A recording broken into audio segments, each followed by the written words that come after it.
तुम्हारा बाप दारू पीकर मर गया और अब तुम्हारी माँ को एड्स है। अब उसका बचना भी मुश्किल ही लग रहा है। ऐसा मत कहो चाचा जी। तभी डॉक्टर बाहर आता है। आपकी माँ को HIV था, जिस वजह से उनकी हालत बहुत बिगड़ गई और उनकी मौत हो गई, और हम उन्हें और उनके पेट में पल रहे बच्चे को भी नहीं बचा पाए। ये सुनकर तीनों बहनें फूट फूट कर रोने लगती हैं, लेकिन उनका चाचा और चाची उन तीनों को अस्पताल में छोड़कर घर वापस आ जाते हैं। फिर वो तीनों किसी की मदद से अपनी माँ का अंतिम संस्कार करती हैं और कुछ देर बाद घर वापस आ जाती हैं। क्यों आई हो तुम लोग यहाँ? तुम्हारे माँ बाप तो खुद चले गए और 3-3 छोरियों को छोड़ गए हमारी छाती पर मूंग तलने। लेकिन चाची जी, ये ईंट का घर तो हमारी माँ ने अपनी मेहनत के पैसों से जोड़कर बनाया था। बड़ी जुबान चलती है तेरी। रुक, मैं तुझे अभी बताती हूँ।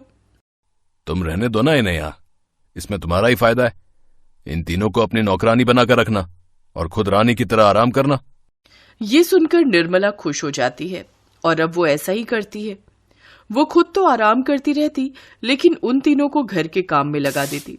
धीरे धीरे उसके जुल्म बढ़ते गए और काम भी, लेकिन खाने के नाम पर वो उन्हें सिर्फ बासी रोटी ही देती, जिससे परेशान होकर वो तीनों बहनें एक रात चुपके से वो घर छोड़कर भाग जाती हैं। लेकिन उसके चाचा चाची को ये बात पता चल जाती है और गिरधर उनके पीछे गुंडे लगा देता है। जल्दी से पकड़ो इन छोरियों को, ये यहाँ से भागने न पाए। भागो, जल्दी भागो। तीनों बहनें तेज तेज भागते हुए एक जंगल में चली जाती हैं और एक बड़े से पेड़ के नीचे गुफा होती है, उसमें बैठ जाती हैं। ये सही ठिकाना है, चाचा के गुंडे हमें ढूंढ नहीं पाएंगे। वो रात वो तीनों उसी जंगल में गुजारती हैं। फिर अगली सुबह, दीदी मुझे बहुत भूख लगी है, भूख के मारे पेट में दर्द हो रहा है। चलो, हमें मंदिर के बाहर जाकर भीख मांगनी होगी ताकि खाने का गुजारा हो सके। वो तीनों जंगल से निकलकर मंदिर के बाहर भीख मांगने जाती हैं, लेकिन तभी उन तीनों गुंडों की नजर उन पर जाती है और वो उन्हें पकड़ने के लिए भागते हैं। बबीता, निशा, जल्दी करो, उन गुंडों ने हमें देख लिया। चलो जल्दी जंगल की तरफ भागो। लेकिन एक पहाड़ी पर पहुंचते ही वो उनका रास्ता घेर कर खड़े हो जाते हैं। जाने तो हमने तुम्हारा क्या बिगाड़ा है? हमारे मालिक का ऑर्डर है कि तुम तीनों को खत्म कर दिया जाए, लेकिन मारने से पहले अगर एक बार इन तीनों का स्वाद चख लिया जाए तो। ये भी 3 और हम भी 3। क्या बोलते हो भाई लोग? बात तो तेरी सही है, मारने से पहले क्यों ना हम इनके साथ सुहागरात मना लें, उसके बाद इन्हें मार देंगे क्या? ये सुनकर तीनों बहनें घबरा जाती हैं और तीनों एक दूसरे का हाथ पकड़कर पीछे खाई में कूद जाती हैं। अरे, ये तो खुद ही मर गई।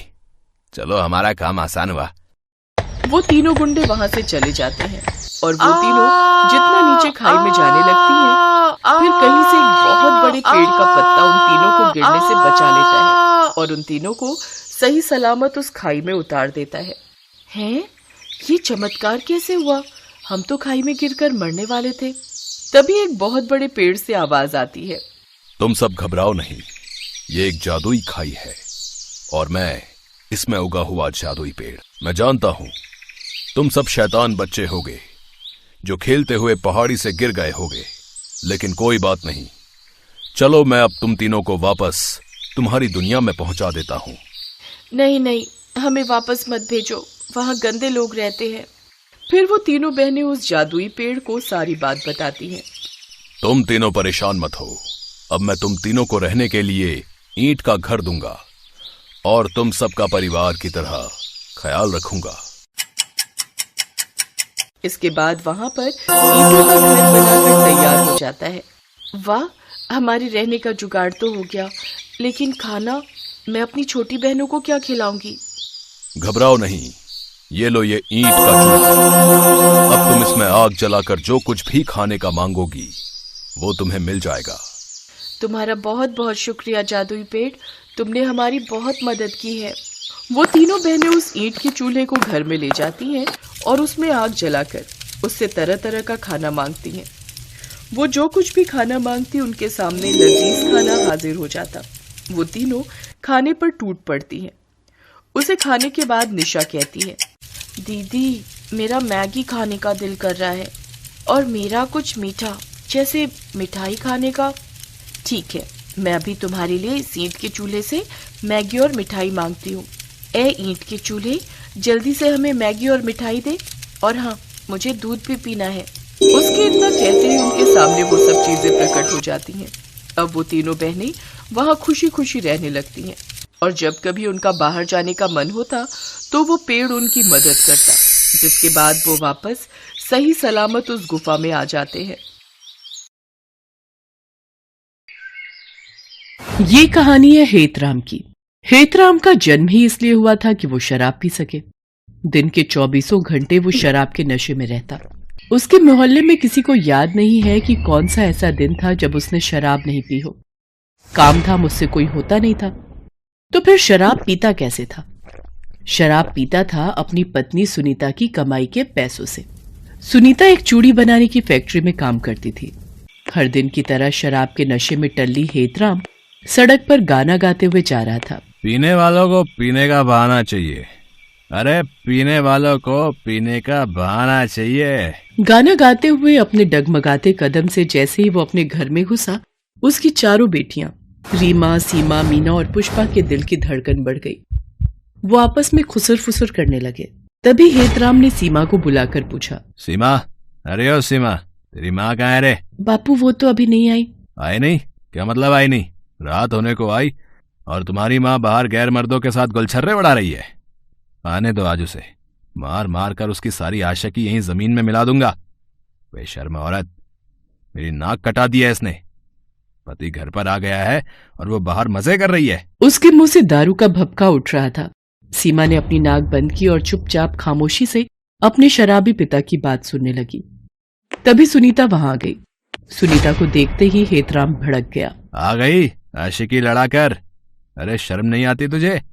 घर में 4 बेटियां हैं और तू दूसरे के साथ मुंह काला किए फिरती है। ये सब आप क्या कह रहे हैं? आपका दिमाग खराब हो गया है क्या? मेरा दिमाग खराब हो गया है? बदतमीज औरत है, मेरा दिमाग खराब हो गया है? इतनी रात तक तू कहाँ थी? काम पर गई थी, आपको पता नहीं है? चल बड़ी आई काम की धौंस देने वाली। ये बता इतनी रात क्यों हो गई? 100 बार बोल चुकी हूँ, काम बहुत है। अभी त्योहार आने वाले हैं, ज्यादा काम करना पड़ता है और इसके ज्यादा पैसे भी मिलते हैं, तभी तो घर चलता है। नहीं तो सारी कमाई तो आपकी शराब में चली जाती है। खुद तो कुछ करते नहीं, बीवी करे तो फालतू की बातें बनाते रहते हो। पत्नी के मुंह से ये बात सुनकर हेतराम को मिर्ची लग गई। उसने गुस्से में अपनी 8 महीने की गर्भवती पत्नी के पेट पर जोर से लात मार दी। वो जमीन पर गिर पड़ी और दर्द से करा उठी। सुनीता 5वीं बार गर्भवती थी। सुनीता तो पहली बेटी के बाद ही और बच्चे नहीं चाहती थी, लेकिन हेतराम को एक लड़के की चाहत थी। तू मुझे मत बता कि और बच्चे पैदा करने की नहीं। मर्द हूं मैं तेरा। मर्द की जो मर्जी होती है वही होता है, और उसी में औरत का भला भी होता है। इसलिए अपनी जबान बंद रख और मर्द की बात सुन। अगर नहीं सुनेगी तो तेरी इस बेटी को रेल की पटरी पर फेंकाऊंगा, समझी? बेचारी सुनीता क्या करती? अब इस बात को कौन सी माँ बर्दाश्त करती कि उसके बच्चे को कोई रेलवे ट्रैक पर फेंकाए। हेतराम की धमकी ने सुनीता को एक बच्चा पैदा करने वाली मशीन बना दिया और एक लड़के की चाहत में सुनीता ने 4 लड़कियों को जन्म दे दिया और वो 5वीं बार भी गर्भवती हो गई थी। सुनीता दर्द से करा रही थी, लेकिन हेतराम को उससे कोई फर्क नहीं पड़ता था। वो तो अब भी नशे में बड़बड़ाए जा रहा था। जबान चलाती है, हैं? मेरे सामने जबान चलाती है? अरे शुक्र मना मेरे जैसा सीधा साधा पति तुझे मिला है, नहीं तो तेरी इस बदजबानी पर तेरी जान ले लेता। ये कहकर उसने फिर से उसके पेट पर मारने के लिए अपना पैर उठाया।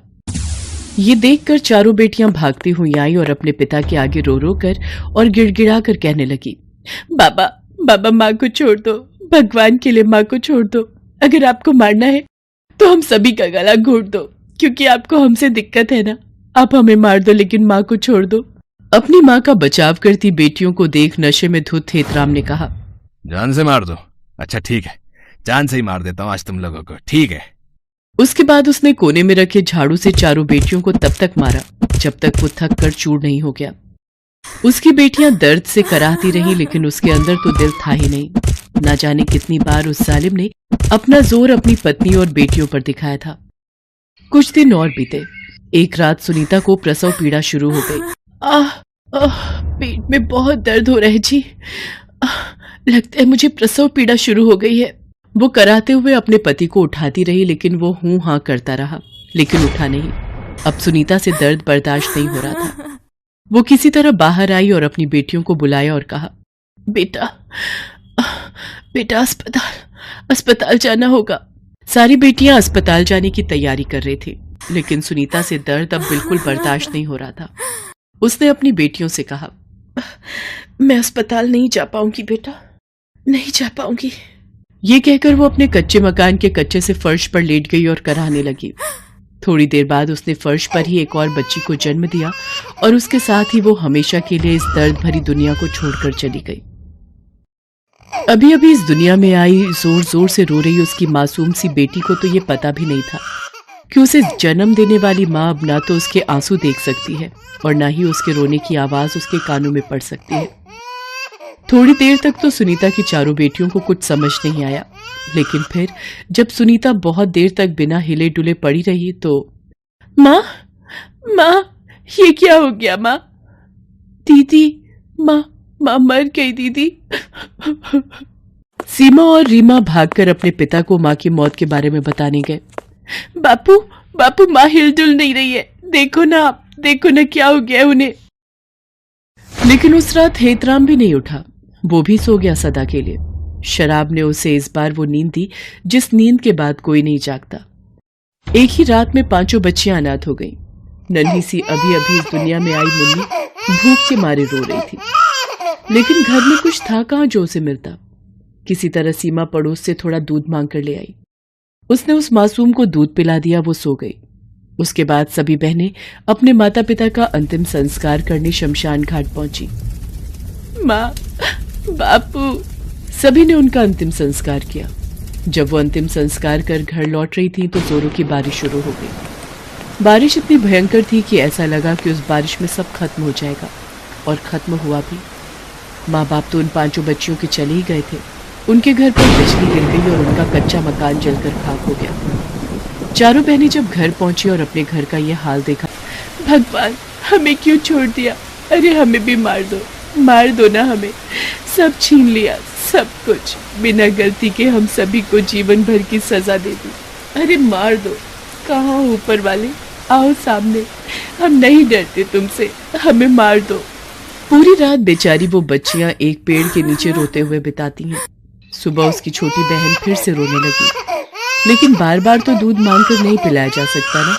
कहाँ से लाए इसके लिए दूध, हम कहाँ से लाए? बहुत खराब किस्मत लेकर आई हो तुम मेरी बहन, बहुत खराब। सभी बहनें कुछ काम करने का सोच रही थी, क्योंकि बिना कुछ किए जीवन की गाड़ी तो चल नहीं सकती थी। और उसी की तलाश में अपनी छोटी बहन को गोद में उठाए वो चली जा रही थी। तभी उनकी नजर रास्ते में एक घायल अवस्था में पड़ी गाय पर गई। ऐसा लगता था कि किसी गाड़ी वाले ने उसे टक्कर मार दी है। चारों बहनें उस गाय को देखकर दुखी तो बहुत हुई, लेकिन वो क्या कर सकती थी। उन्होंने उसे देखकर भी अनदेखा किया और आगे बढ़ने लगी। तभी वो गाय जोर जोर से रंभाने लगी। ऐसा लगा कि वो उन्हें कह रही हो कि मेरी मदद करो। चारों बहनों के पैर अनायास ही रुक गए। पुष्पा, पता नहीं मुझे ऐसा क्यों लगा कि ये गाय रंभाकर हमसे मदद मांग रही है। मुझे भी ऐसा ही लगा दीदी। चारों बहनों ने गाय की खूब सेवा की। अपने फटे चिटे कपड़े से ही थोड़ा कपड़ा फाड़कर उसके घाव पर बांधा। भूखी प्यासी वो बहनें उस गौ माता की सेवा करने लगी और फिर थक हार कर सो गईं। और जब उनकी नींद खुली तो उन्होंने देखा कि उनकी सबसे छोटी बहन गाय के बगल में चुपचाप लेटी हुई है और गौ माता उसे अपना दूध पिला रही है। चारों बहनें गौ माता के इस उपकार को गौर से देखने लगी और मन ही मन उनका धन्यवाद करने लगे। दीदी, गौ माता ने हमारी सारी चिंता ही दूर कर दी। अब मुन्नी को दूध की कोई दिक्कत नहीं होगी। मुन्नी दूध पीकर फिर सो गई। तब गौ माता फिर से जोर जोर से रंभाने लगी, जैसे उन सारी बहनों को शुक्रिया कह रही हो। गौ माता अब चारों बहनों के साथ ही रहने लगी। बहनों ने रोजी रोटी चलाने के लिए गौ माता के दूध से चाय बेचने का व्यापार शुरू किया। गौ माता के दूध से बनी चाय इतनी स्वादिष्ट होती कि इस चाय का स्वाद तो अद्भुत है। मैंने सच में ऐसी चाय आज तक नहीं पी। धीरे धीरे उनकी दुकान खूब चलने लगी। थोड़ा समय और बीता। अब उन बहनों ने गाय के दूध की मिठाइयां बनाकर बेचनी शुरू कर दी और वे मिठाइयां भी लोगों की जबान पर ऐसी चढ़ी कि जो भी एक बार उनकी दुकान की मिठाई खाता वो बार बार उनकी दुकान पर आता। धीरे धीरे कर उन बहनों का संघर्ष कम होता गया और गौ माता की कृपा और अपनी मेहनत से वे कामयाबी की नई नई मंजिल पाती गईं। Thanks for watching.